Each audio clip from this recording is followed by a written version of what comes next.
ஜோதிட நலன் channel subscriber அனைவருக்கும் வணக்கம். எல்லோரும் எப்படி இருக்கீங்க? நான் நல்லாயிருக்கேன். ஜோதிட நலன் மேலே ஒரு குற்றச்சாட்டு வேறு இருக்குது. அவர் மீனராசி பற்றி தான் அதிகமாக பேசுகிறாரு அப்படின்னு சொல்லிட்டு ஒரு மாறுதலுக்காக இன்றைக்கி நான் ஒரு 3 ராசி பற்றி பேச வந்திருக்கேன். அதில் குறிப்பாக சிம்ம ராசி, மேஷராசி, கன்னிராசி, இந்த 3 ராசி பற்றி நம்ம பார்க்கலாம். நம்ம சப்ஸ்கிரைபர் ஈஸ்வரன் ஒருத்தர் அடிக்கடி சிம்மராசின்னு நினைக்கிறேங்க. அவர் அடிக்கடி கமெண்ட் போட்டே இருக்காரு, சிம்மராசி பற்றி சொல்லுங்கள், மக நட்சத்திரம் சொல்லிட்டு இருக்காரு. சிம்மராசி பற்றி இந்த வீடியோவில் நம்ம பார்ப்போம். சிம்மராசிக்கு என்ன கோச்சார நிலை இருக்குது அப்படின்னு நம்ம பார்த்தோம்னா, இப்போதைக்கு உங்களுக்கு அஷ்டம சனி நடந்துகிட்டு இருக்குது. ராசிக்குள்ளே கேது இருக்கார், 7ஆம் இடத்துல ராகு இருக்கார். 11ஆம் இடத்துல இருந்த குரு ஜூனுக்கு அப்புறம் 12ஆம் இடத்துக்கு மறைய போகிறாரு. சிம்மராசிக்கு என்ன நல்லது சொல்லலான்னு கேட்டிங்கன்னா, சொல்கிறதுக்கு எதுவுமே இல்லை. உண்மையிலே அதுதான். உங்கள் மனசு கஷ்டப்பட்டாலும் அதுதான் உண்மையான ஒரு விஷயம். கோச்சார ரீதியாக சிம்மராசிக்கு நல்ல விஷயங்களை தேடி தேடி தான் சொல்ல வேண்டியதாக இருக்குது. அதுக்காக எல்லாமே கெட்டதாகவே நடந்துருமா சிம்மராசிக்கு? அஷ்டம சனி இருக்குது, ராகு கேதோடைய அந்த பொசிஷனும் சரியில்லைன்றதுனால சிம்மராசிக்காரங்க ரொம்ப கஷ்டப்படுவாங்கன்னு கேட்டிங்கன்னா, இது வரைக்கும் கஷ்டப்பட்டாங்க. லாஸ்ட்டு 1 இயராக ரொம்ப கஷ்டப்பட்டாங்க. குறிப்பாக மகன் நட்சத்திரக்காரங்களை சனி சும்மா விடலை. அஷ்டமத்தில் சனி வந்தால் என்ன ஆட்டம் ஆடுவார், பேய் ஆட்டம் ஆடுவார் அப்படிங்கிறது சிம்மராசி மக நட்சத்திரத்தில் பிறந்தவங்களை போய் கேட்டால் தெரியும். இந்த 12ஆம் வீட்டுக்கு வர குரு பயிற்சி சிம்மராசிக்கு நல்லது செய்யுமான்னு கேட்டிங்கன்னா, சனியுடைய தாக்கங்களை குரு குறைப்பார். பட் குருவால் நமக்கு எந்த வித பெரிய நல்லதும் ஏற்பட்டுறாரு. அஷ்டமத்தில் சனி இருக்கிறதுனால சனியுடைய அந்த பேட் எஃபெக்டை முழுக்க குரு அப்படியே ஃபில்டர் பண்ணுவாருங்கிறது உண்மையாக இருந்தாலும், குருவால் நமக்கு எந்த ஒரு நல்லதும் நடக்காது. சுப நிகழ்ச்சிகள், சுபகாரியங்கள் நல்லது அப்படின்னாலே குரு தானே. அவர் உங்கள் ராசிக்கு 12ஆம் இடத்துல போய் மறைகிறது அப்படிங்கிறது நல்ல விஷயம் கிடையாது, சாதகமான விஷயமும் கிடையாது. லாஸ்ட் 1 இயராக சிம்மராசிக்காரங்க என்னெல்லாம் ஃபேஸ் பண்ணிங்க நான் சொல்லட்டுமா? கடன் பிரச்சனை, பயங்கரமான கடன் பிரச்சனை மாட்டிகிட்டு இருந்தீங்க. கடனால் சூசைட் பண்ணுற அளவு கூட நீங்கள் போயிருப்பீங்க. உங்களுடைய எண்ணங்கள், சிந்தனை, உங்களுடைய தாட் அந்த அளவு கூட போயிருக்கும். ஏன்னா அப்படிப்பட்ட ஒரு சுச்சுவேஷனை சனி கண்டிப்பாக சிம்மராசிக்கு ஏற்படுத்தியிருப்பார். அது மட்டும் இல்லாமல் இழப்புகள், பண இழப்புகள், குறிப்பாக உயிர் இழப்புகளை சிம்மராசிக்காரங்க நிறைய பேர் சந்திச்சிருக்கீங்க அப்படிங்கிறது உண்மை. இந்த இழப்புகள் அப்படிங்கிற விஷயம் தான் 12 ராசியில் சிம்மராசிக்கு நிறைய நடந்துச்சு கடந்த வருஷம். இப்போ இந்த வருஷமும் அப்படி தான் இருக்குமா ஜோதிட நலன்னு கேட்டிங்கன்னா இல்லை. அந்த சனியை கண்ட்ரோல் பண்ண தான் குரு வந்திருக்காருன்னும் பொழுது கடந்த வருஷத்தை விட இந்த வருஷம் ஓரளவுக்கு சிம்மராசிக்காரங்களுக்கு பெட்டராக தான் இருக்கும். அதுக்காக ஹோஹோன்னு இருக்குமா, கூரையை பிச்சுட்டு கொட்டுற அளவுக்கு சிம்மராசிக்காரங்களுக்கு நல்ல நடமான்னு கேட்டிங்கன்னா இல்லை, அந்த அளவுக்கு பெருசாக நடக்காது. பட் கடந்த வருஷத்தோட இந்த வருஷம் கொஞ்சம் பெட்டராக இருக்கும் அப்படிங்கிறது ஒரு நல்ல விஷயம் தானே. கடந்த வருஷத்தில் நிறைய அவப்பியர்கள் உங்களுக்கு வந்திருக்கும். மேபி நீங்கள் தப்பு செஞ்சுருக்கலாம், தப்பு செய்யாமல் இருந்திருக்கலாம். நீங்கள் எப்படி இருந்தாலும் உங்களுக்கு கண்டிப்பாக கெட்ட பேர் சேர்ந்துருக்கும். உங்களுடைய கேரக்டரை, உங்களுடைய பிஹேவியரை ஒரு பாயிண்ட் பண்ணுற மாதிரி, ஒரு கரும்புள்ளி குத்துற மாதிரி சில விஷயங்கள்லாம் உங்களை சுற்றி நடந்திருக்கும். இதனால் உங்களுக்கு ராப்பகலாக தூக்கம் இல்லாமல் ரொம்பவே அவதிப்பட்டிருப்பீங்க சிம்மராசிக்காரங்கள்லாம்.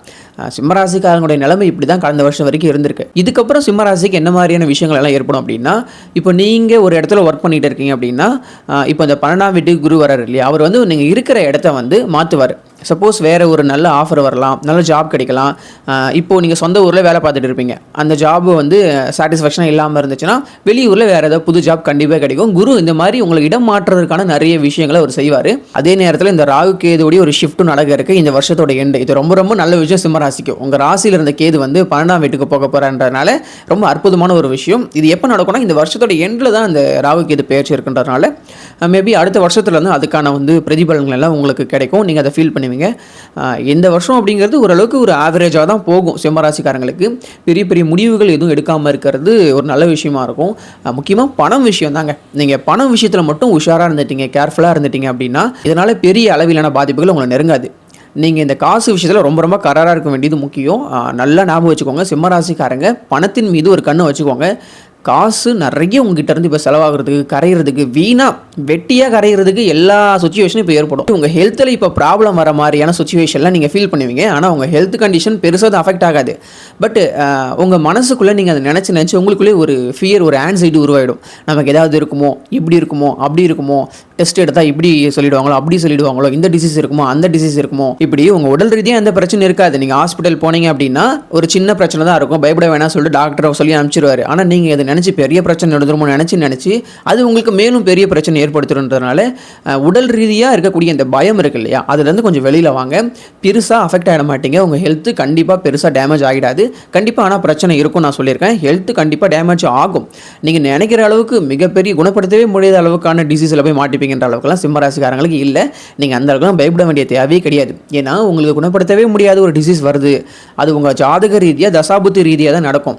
பட் உங்கள் உடல் மேலே நோய்களை குறித்த பயத்தை இந்த அஷ்டம சனி ஏற்படுத்தும். ராசிக்குள்ள இருக்க கேதும் அதை ஏற்படுத்துவார், அதுக்கு சப்போர்ட் பண்ணுவார்ன்றதுனால இதை பற்றின வீண் பயத்திலேருந்து நீங்கள் விலகிடுங்க. அது ரொம்ப ஒரு நல்ல விஷயமா இருக்கும். சிம்ம ராசிக்காரங்களாம் இப்போ லவ்வில் ஏமாந்துருப்பீங்க. நான் சொல்கிறது உங்களுக்கு புரியும் நினைக்கிறேன். பண ரீதியாக இழந்திருப்பீங்க, மன ரீதியாக இழந்திருப்பீங்க, உடல் ரீதியாக உங்களை தொலைச்சிருக்கக்கூடிய விஷயங்கள் கூட நடந்திருக்கலாம். சிம்மராசிக்கார யங்ஸ்டர்ஸுக்கெலாம் நான் சொல்கிறது நல்லாவே புரியும். உங்களுக்கு அந்த லவ் மூலமாக ஒரு மிகப்பெரிய ஒரு ஏமாற்றத்தை, துரோகத்தை கண்டிப்பாக இந்த அஷ்டம சனி கொடுத்துருக்கும். நீங்கள் அதை ஃபீல் பண்ணியிருப்பீங்க, உங்களுக்கு நடந்திருக்கும். தசாபுத்தியும் உங்களுக்கு மோசமாக இருந்துச்சு அப்படின்னா கண்டிப்பாக வந்து ஷோராக நடந்திருக்கும். உங்கள் ஜாதக தசாபுத்தி சரியில்லாமல் போச்சுன்னா இந்த லவ்வால் நிறைய பிரச்சனைகள், சண்டைகள், அசிங்கங்கள், அவமானங்கள் எல்லாமே நடந்திருக்கும். இதெல்லாம் எப்போ சரியாகும் ஜோதிட நல்லன்? இவ்வளோ பிரச்சனை சொல்கிறீங்க, இதெல்லாம் நடந்துச்சுன்னு சொல்கிறீங்க, இப்போ இதெல்லாம் நடந்துக்கிட்டு இருக்குன்னு சொல்கிறீங்க, இதெல்லாம் எப்போ சரியாகும்? இதுக்கு வந்து ஒரு முடிவே இல்லையா? ஒரு சொல்யூஷன் சொல்லுங்கள் அப்படின்னு கேட்டிங்கன்னா, வரக்கூடிய வருங்காலங்களில் இந்த பிரச்சனை எல்லாத்தையுமே சரி செய்யும். இப்போ இருக்கக்கூடிய குரு பயிற்சி சரியில்லை, ஆனால் ராகு கேது பயிற்சி இந்த வருஷத்தோட எண்டுக்கு அப்புறம் நல்லா இருக்குன்னு சொல்லியிருக்கேன். அடுத்த வருஷம் குரு பயிற்சி கண்டிப்பாக உங்கள் ராசிக்குள்ளே வரும்போது நல்லாயிருக்கும். அடுத்த வருஷம் அந்த சனி பயிற்சி இந்த 9ஆம் இடத்துக்கு போகும்போது கண்டிப்பாக அடுத்தடுத்து மேலும் சிம்மராசிக்காரங்களை இந்த வாகை சூடக்கூட வெற்றி பெறக்கூடிய எல்லா விஷயங்களும் உங்களுக்கு ஏற்படும். ஜாப்லையாக இருக்கட்டும், இல்லை ஹஸ்பண்ட் அண்ட் ஒய்ஃப் ரிலேஷன்ஷிப்லையாக இருக்கட்டும், இல்லை ஃபேமிலியாக இருக்கட்டும், இந்த மாதிரியான உறவுகள் ரீதியான விஷயங்களை கொஞ்சம் பொறுமையாக கடைபிடிக்கிறது சிம்மராசிக்காரங்களுக்கு எப்போவுமே ஒரு நல்ல விஷயமா இருக்கும்.